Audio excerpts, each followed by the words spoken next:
আসসালামু আলাইকুম প্রিয় শিক্ষার্থীবৃন্দ, ম্যাথ এডুকেশন হোমের পক্ষ থেকে জানাচ্ছি আন্তরিক শুভেচ্ছা ও স্বাগতম। প্রিয় শিক্ষার্থীবৃন্দ, আজকে আমি তোমাদের সামনে নিয়ে হাজির হয়েছি একাদশ ও দ্বাদশ শ্রেণী SSC ICT four chapter HTML নিয়ে। প্রিয় শিক্ষার্থীবৃন্দ, এর আগে কিন্তু এইরকম অঙ্ক আমি তিনটা চারটে ক্লাস দিয়েছি। সেটা হচ্ছে তোমার হলো কি দিছি, অর্ডার লিস্ট মানে সিরিয়াল আকারে দিছি, তারপরেও দিছি হলো যে তোমার ডিক সেটটা দিছি, তারপরে সার্কেলেটটা দিছি। আজকে ক্লাসটা হচ্ছে শুধু তোমার কি স্কোয়ারের ক্লাসটা দিছি। এই ক্লাসটা দেখলে তোমার এই আকারের অঙ্ক শেষ হয়ে যাবে। এই আকারের অঙ্ক আর তোমার কোনো সমস্যা থাকবে না আশা করি। প্রিয় শিক্ষার্থীবৃন্দ, তার আগে বলে রাখি, আমার ক্লাসটা যদি তোমাদের কাছে ভালো লেগে থাকে তাহলে অবশ্যই কিন্তু ম্যাথ এডুকেশন চ্যানেলটি সাবস্ক্রাইব করবে এবং লাইক দিতে কিন্তু ভুলবে না, মনে করে অবশ্যই লাইক দিবে। আর যারা নতুন দেখতেছো তাদেরকে অসংখ্য ধন্যবাদ, আর যারা দেখছো আমার প্রতিনিয়ত ক্লাস দেখো তাদেরকেও জানাচ্ছি অসংখ্য ধন্যবাদ। আর যারা দেখতেছো তারা অবশ্যই কী করবা, ম্যাথ এডুকেশন চ্যানেলটি সাবস্ক্রাইব করবা।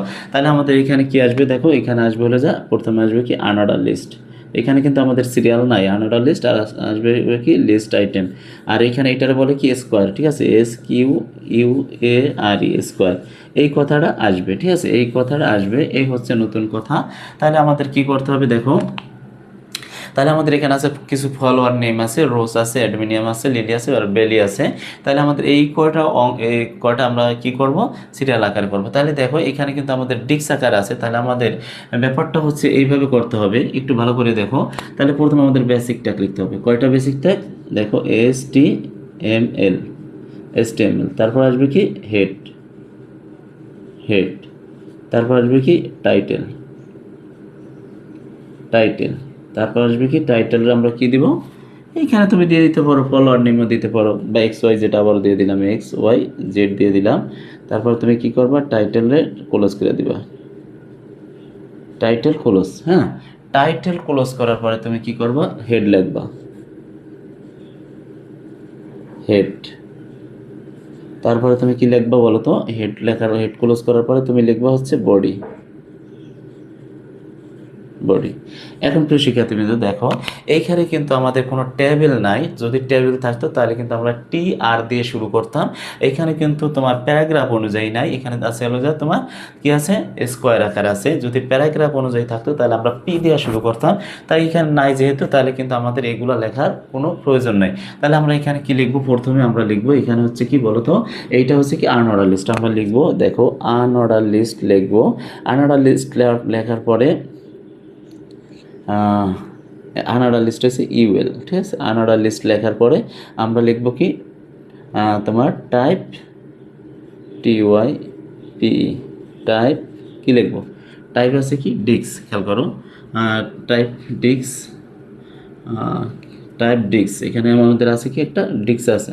তাহলে আমরা এখানে লিখবো আনঅর্ডার লিস্ট হচ্ছে যা ইনভার্টেড কমা ডিক্স, ডিক্স লিখবো। তার আনঅর্ডার লিস্ট টাইপ ডিক্স লেখার পরে আমরা কি লিখবো, এখানে লিখে দিব হচ্ছে না, এইখানে আমরা ফলোয়ার নেম লিখে দিব, এখানে ফলোয়ার নেম FLO ডিক্স ফলোয়ার নেম আনঅর্ডার লিস্ট। আচ্ছা, এইটা লিখলাম, ডিক্স লিখলাম। তারপরে তুমি এইটারে কি করে দিবা, এইটারে তুমি এখানে লিস্ট দিতে পারো, লিস্ট কি করবো বলো তো, লিস্ট ফলোয়ার নেম, তারপর তুমি এখানে লিস্টটারে ক্লোজ করে দিবা, ঠিক আছে। লিস্টটারে ক্লোজ করে দেবা, না, এখানে লিস্টটা ক্লোজ হবে না, কারণ এই যে ফলোয়ার নেম দিয়ে এইগুলা, তাহলে আমাদের এখানে লিস্ট ক্লোজ করা যাবে না। তাহলে আমরা এইভাবে লিখবো। তারপরে হচ্ছে হলো যেটা লিখবো সেটা হচ্ছে যে কি, আবার আনঅর্ডার লিস্ট লিখবো। আনঅর্ডার লিস্ট লেখার কারণ কি বলো তো, আনঅর্ডার লিস্ট লেখার হচ্ছে এগুলো আনঅর্ডার লিস্ট না। তাহলে তোমরা এখানে কি লিখবা, আনঅর্ডার লিস্ট টাইপ কি আছে, তাহলে আমরা এখানে ইনভার্টেড কমা দিয়ে লিখবো স্কোয়ার, SQUARE স্কোয়ার। হ্যাঁ, বানাম জানি ভুল না হয়, এটা একটু খেয়াল রেখো। তারপর হচ্ছে স্কোয়ার লিখলাম, স্কোয়ার লিখে এটা আটকাই দিলাম। তারপর আমরা কি লিখবো বলো তো, এখানে লিস্ট দেব, লিস্ট লেখার পর আমরা লিখবো রোজ দেওয়ার পরে লিস্ট ক্লোজ করে দেব, ঠিক আছে। তারপর আছে কি অ্যাডমিনিয়াম, তারপর আছে কি এখানে লিস্ট দেব, তারপর আছে ADENIUM অ্যাডমিনিয়াম, তারপর হচ্ছে যে লিস্ট ক্লোজ। তারপর হচ্ছে যে কি লিস্ট কি লিখবো বলো তো, লিলি লিলি, তারপর হচ্ছে এটারে আমরা ক্লোজ করে দিব, লিস্ট ক্লোজ। তারপর হচ্ছে বেলি,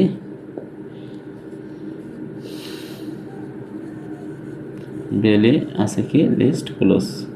আচ্ছা, এইগুলো ক্লোজ করলাম। এখন দেখো ব্যাপারটা হচ্ছে কি, এই যে আমরা এটার এই যে ফলোয়ার নেম, এখানে কিন্তু আমরা ক্লোজ করি নাই, ফলোয়ার নেম এটা আমরা ক্লোজ করি নাই। তাহলে আমাদের কি করতে হবে বলো তো, আমাদের এইটারে ক্লোজ করতে হবে। প্রথমে আমাদের লিস্ট ক্লোজ করব। দেখো তাহলে আমরা এইখানে কি করব, আবার এইখানে ডাক দেওয়া একটা লিস্ট ক্লোজ করে দিব, লিস্ট ক্লোজ। তারপরে দিব হলো যে আন্ডারলাইন লিস্ট, এই যে আনঅর্ডার লিস্ট ক্লোজ। দেখো unorder list, unorder list close, unorder list close. তারপরে কিন্তু তোমার এই যে এই দুইটা ক্লোজ করছি, এখন কিন্তু আবার এইটা আছে, ঠিক আছে, এইটা ক্লোজ করছি। তারপর এখন এইটা আছে না, এইটারও ক্লোজ করে দিব। আচ্ছা না, এইখানে তুমি এইভাবে করো, সরি ভুল হয়ে গেছে, একটু দেখো। তুমি এই আনঅর্ডার লিস্টটারে প্রথম ক্লোজ করবা, আনঅর্ডার লিস্টটারে। তাহলে ইউএল আনঅর্ডার লিস্ট ক্লোজ, এইটার ক্লোজ করছি। তারপরে তুমি এইটার ক্লোজ করবা, তাহলে লিস্ট ক্লোজ। তারপরে তুমি এই আনঅর্ডার লিস্ট ক্লোজ করবা, আনঅর্ডার লিস্ট ক্লোজ। তারপরে তুমি বডি ক্লোজ করবা, বডি ক্লোজ করবা। তারপরে তুমি কি করবা, এসটিএমএল, এসটিএমএল ক্লোজ। দেখা যায় মাথা তৈরি আসছে, যাক মোটামুটি দেখা যায়, কোনো সমস্যা নেই। তাহলে তুমি কি করবে, এই অঙ্কটা তোমার ডিক্স আছে, তুমি কী লিখবে, আনঅর্ডার লিস্ট টাইপ হচ্ছে যে ডিক্স আছে কি টাইপ, তো এখানে ডিক্স নাই। তাহলে তোমার এখানে তারপরে তুমি কী করবে, লিস্টে ফলোয়ার নেম দিবা। তারপর হচ্ছিল যে একটু দেখি,